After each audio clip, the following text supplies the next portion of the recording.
Praise the Lord. Greetings to you all in the name of our Lord and Savior Jesus Christ. Today's Bible verse, the Gospel according to St. Matthew chapter 16 verse 18. You are a rock, and on this rock foundation I will build my church, and not even death will ever be able to overcome. ಮತ್ತಾಯನು ಬರೆದ ಸುವಾರ್ತೆ 16ನೇ ಅಧ್ಯಾಯ 18ನೇ ವಚನ. ಈ ಬಂಡೆಯ ಮೇಲೆ ನನ್ನ ಸಭೆಯನ್ನು ಕಟ್ಟುವೆನು, ಪಾತಾಳ ಲೋಕದ ಬಲವು ಅದನ್ನು ಸೋಲಿಸಲಾರದು. ಇಲ್ಲಿ ಯೇಸು ಸ್ವಾಮಿಯವರು ತನ್ನ ಶಿಷ್ಯನಾದ ಪೇತ್ರನಿಗೆ ಹೇಳ್ತಾ ಇದ್ದಾರೆ.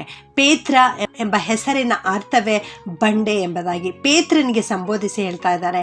ನೀನು ಒಂದು ಬಂಡೆಯಾಗಿದ್ದಿ, ನಿನ್ನ ಮೇಲೆ ನನ್ನ ಸಭೆಯನ್ನು ಕಟ್ಟುತ್ತೇನೆ. ಆ ಸಭೆಯನ್ನು ಯಾರೂ ಕೂಡ ಸೋಲಿಸಲಿಕ್ಕೆ ಸಾಧ್ಯವಿಲ್ಲ, ಮರಣವೂ ಕೂಡ ಸೋಲಿಸಲಿಕ್ಕೆ ಸಾಧ್ಯವಿಲ್ಲ, ಪಾತಾಳ ಕೂಡ ಸೋಲಿಸಲಿಕ್ಕೆ ಸಾಧ್ಯವಿಲ್ಲ ಎಂಬುದಾಗಿ ಇಲ್ಲಿ ಯೇಸು ಸ್ವಾಮಿ ಹೇಳ್ತಾ ಇದ್ದಾರೆ.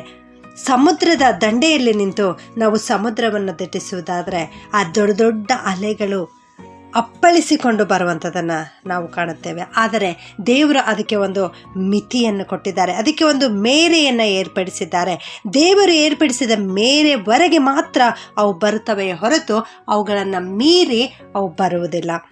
ಹಾಗೆಯೇ ಪ್ರತಿಯೊಬ್ಬ ಕ್ರೈಸ್ತನ ಜೀವಿತದಲ್ಲಿಯೂ ಕೂಡ ಭಯಂಕರವಾದಂತಹ ಪಾತಾಳದಂತಹ ಬಲಗಳು, ಪಾತಾಳದಂತಹ ಶೋಧನೆಗಳು ಬರುವಂಥದ್ದಾಗಿವೆ, ಬಂದು ಅವನನ್ನು ಅಪ್ಪಳಿಸುವಂಥವುಗಳಾಗಿವೆ. ಆದರೆ ಅವುಗಳನ್ನು ಎದುರಿಸಿ ನಿಲ್ಲಲಿಕ್ಕೆ ಕರ್ತನು ಸಹಾಯ ಮಾಡುವಂಥವರಾಗಿದ್ದಾರೆ. ಆದುದರಿಂದ ನನ್ನ ಪ್ರಿಯ ದೇವಚನರೇ, ಇವತ್ತು ನಿನ್ನ ಜೀವಿತದಲ್ಲಿ ಎಂಥ ಶೋಧನೆಗಳು ಬಂದರೂ, ಮರಣದಂತಹ ಶೋಧನೆಗಳು, ಪಾತಾಳದಂತಹ ಶೋಧನೆಗಳು ಬಂದರೂ ಕೂಡ ಅವು ನಿನ್ನನ್ನು ಸೋಲಿಸಲಿಕ್ಕೆ ಸಾಧ್ಯವೇ ಇಲ್ಲ.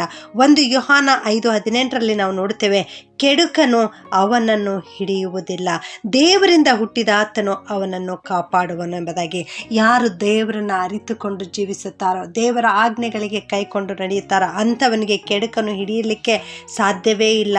ಅಂಥವರನ್ನು ರಕ್ಷಿಸಿ ಕಾಪಾಡಲಿಕ್ಕೆ ದೇವರು ಇದ್ದಾರೆ. ದೇವರು ತನ್ನ ದೂತರನ್ನು ಕಳುಹಿಸಿಕೊಟ್ಟು ಅವರನ್ನು ಕಾಪಾಡುತ್ತಾರೆ. ಕರ್ತನ ಕಣ್ಣುಗಳು ಯಾವಾಗಲೂ ನಮ್ಮನ್ನೇ ನೋಡುತ್ತಾ ಇರುವಂಥವುಗಳಾಗಿವೆ. ಕರ್ತನು ನಮ್ಮ ವಿರೋಧವಾಗಿ ಬರುವಂತಹ ವಿರೋಧಿಗಳನ್ನು, ಆ ಸೈತಾನನನ್ನು, ಆ ಪಾತಾಳದ ಬಲವನ್ನು ಯಾವಾಗಲೂ ದೃಷ್ಟಿಸುವಂಥವರಾಗಿದ್ದಾರೆ. ದಾವೀದನ ಜೀವಿತದಲ್ಲಿಯೂ ಕೂಡ ಈ ಥರವಾದ ಅನೇಕ ಹೋರಾಟಗಳು ಅವನ ಜೀವಿತದಲ್ಲಿ ಇದ್ದವು. ಆದುದರಿಂದಲೇ ಕೀರ್ತನೆ 9:13 ಅವನು ಬರೆಯುತ್ತಾನೆ, ಕರ್ತನೇ, ಮರಣ ದ್ವಾರದೊಳಗೆ ಸೇರದಂತೆ ನನ್ನನ್ನು ಉದ್ಧರಿಸುವವನೇ, ಕನಿಕರಿಸು, ಹಗೆಗಳಿಂದ ನನಗುಂಟಾದ ಬಾಧೆಯನ್ನು ಲಕ್ಷ್ಯಕ್ಕೆ ತಂದುಕೋ ಎಂಬುದಾಗಿ. ಈ ರೀತಿಯಲ್ಲಿ ನೀನು ಕೂಡ ಇವತ್ತು ಪ್ರಾರ್ಥನೆ ಮಾಡು. ದೇವರು ಖಂಡಿತವಾಗಿಯೂ ನಿನ್ನ ಪ್ರಾರ್ಥನೆಗೆ ಸದುತ್ತರವನ್ನು ಕೊಡ್ತಾರೆ. ಈ ರೀತಿಯಾದ ಪಾತಾಳದ ಬಲವನ್ನು ಮುರಿಯಲಿಕ್ಕೆ ದೇವರು ಆಕಾಶದ ದ್ವಾರಗಳನ್ನು ತೆರೆದಿಟ್ಟಿದ್ದಾರೆ, ಚಿಯೋನಿನ ಬಾಗಿಲುಗಳನ್ನು ತೆರೆದಿಟ್ಟಿದ್ದಾರೆ. ಯಾಕೋಬನು ರಾತ್ರಿ ಮಲಗಿ ಕನಸಿನಲ್ಲಿ ಒಂದು ಏಣಿಯನ್ನು ನೋಡುತ್ತಾನೆ.